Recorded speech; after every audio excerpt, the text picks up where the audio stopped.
नमस्कार शेतकरी बांधवांनो, आजच्या व्हिडिओमध्ये आपण सौर पंप योजना 2026 संदर्भातील 29 जून 2026 पर्यंतच्या सर्वात ताज्या आणि अधिकृत अपडेट्स जाणून घेणार आहोत. ओके, नक्की ऑनलाईन अर्ज सुरू आहेत का, या योजनेविषयी नवीन जी आर आलेला आहे का, अनुदान वाढ झालेली आहे का, कोणते नक्की शेतकरी पात्र आहेत आणि अर्ज करताना कोणत्या गोष्टींची काळजी घ्यावी, या सर्व प्रश्नांची उत्तरे आजच्या व्हिडिओमध्ये तुम्हाला मिळणार आहेत. म्हणून व्हिडिओ तुम्ही शेवटपर्यंत नक्की पहा.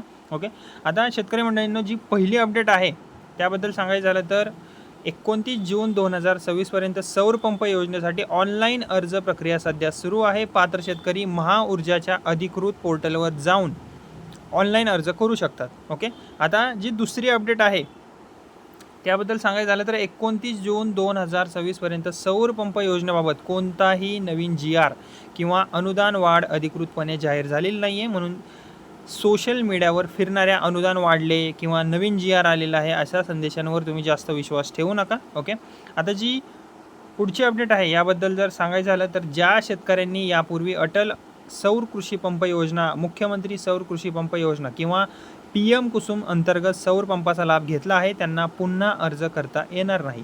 ही गोष्ट तुम्ही लक्षात ठेवा मंडळींनो. एकाच लाभार्थ्याला एकदाच लाभ दिला जाणार आहे. ओके, आता जी नंतरची अपडेट आहे त्याबद्दल सांगायचं झालं तर PM कुसुम योजनेच्या नावाने बनावट वेबसाईट आणि मोबाईल ॲप्सद्वारे फसवणूक सध्या केली जात असल्याचा इशारा केंद्र सरकारने सुद्धा दिलेला आहे.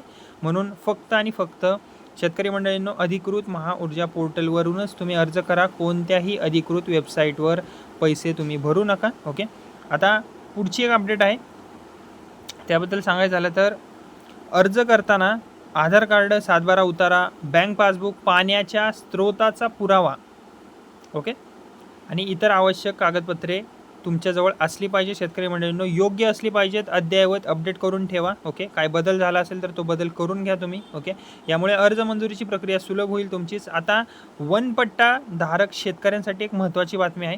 ओके, एक अपडेट आहे नवीन, ती म्हणजे की जर तुमच्याकडे 7/12 उतारा उपलब्ध नसेल तर वनपट्टा प्रमाणपत्र, तलाठीचा दाखला आणि आवश्यक नकाशा अपलोड करूनही तुम्हाला अर्ज करता येतो. ओके, आता आणखीन एक महत्त्वाची अपडेट म्हणजे डिझेल पंप वापरणाऱ्या शेतकऱ्यांनी सौर पंप मिळाल्यानंतर डिझेल पंपाचा वापर बंद करण्याबाबत हमीपत्र द्यावे लागते.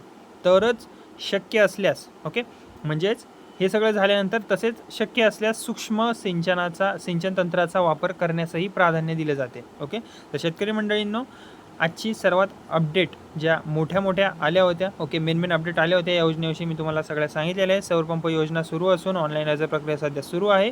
मात्र GR अजून काय आलेलं नाही आहे, अनुदान वाढ झालेली नाही आहे किंवा नियमांमध्ये अजून कोणताही मोठा अधिकृत बदल झालेला नाही आहे. योजनेबाबत पुढे कोणतेही नवीन अधिकृत माहिती किंवा शासन निर्णय नक्की आलाच तर सर्वात आधी मी तुम्हाला माहिती देण्याचा नक्की प्रयत्न करेन.